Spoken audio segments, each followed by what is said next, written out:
Hey, what's up? This is Pete from Pulp Seeker and Newsarama. We're here at the CGC booth, and we're two gentlemen here. They're going to break it down for us and let us know exactly what happens when you send in your comics to get graded and sealed. So why don't you walk it through how it works? Okay, well, first, the books come into receiving, either from FedEx, UPS. Occasionally, large dealers will drop off, sometimes a U-Haul.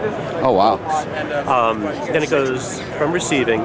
They make sure everything is in order, that everything you say is there, check the values, figure out which tiers it has to go through, and then what they do is they barcode the Mylars or the bags that they're in. So this way, the graders don't know whose books they are, they just see a number that coincides with the invoice and the book number. At that point, it goes to a pre-grader. The pre-grader counts the pages, make sure all the information in the computer is correct. So he'll have something like this. Actually, why don't you explain what they would have to do with a Signature Series book? Signature Series? Sure.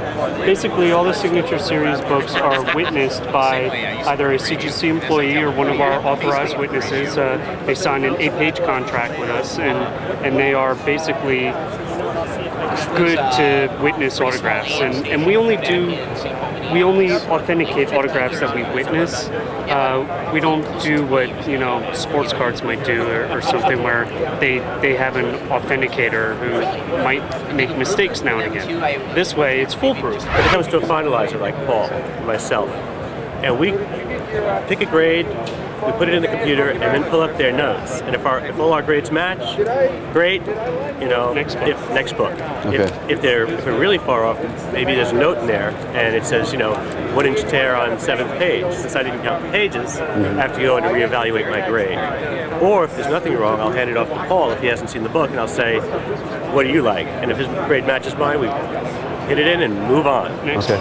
Yeah. So how long does it take for one book to go through the whole process? I'd say probably about a half hour, but everything's in stages. Yeah. So it takes a long time for the books to get out there. We have our tiers go anywhere from a walkthrough, which is the same day service, all the way to a 40 business day service to save you a lot of money.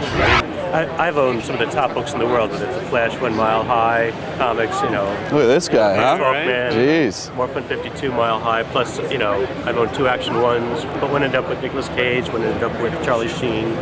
Wow. I treat everybody's comic like it's my own. And the reason I was nominated for this position and ended up becoming president of the company is because we care about the comics. We're a bunch of fanboys, which is what's wonderful. And we also have you put a value down what your book is worth. We ask for fair market value. So you can't say that your $150 book is worth $150,000. We'll call you up and say, look, we're not assuring that on our premises. We just did the All-American 16 Mile High. I mean, the book's going to be worth over $1 million. We're going to pass the $1 million barrier in our hobby. It's only because people trust third-party authentication.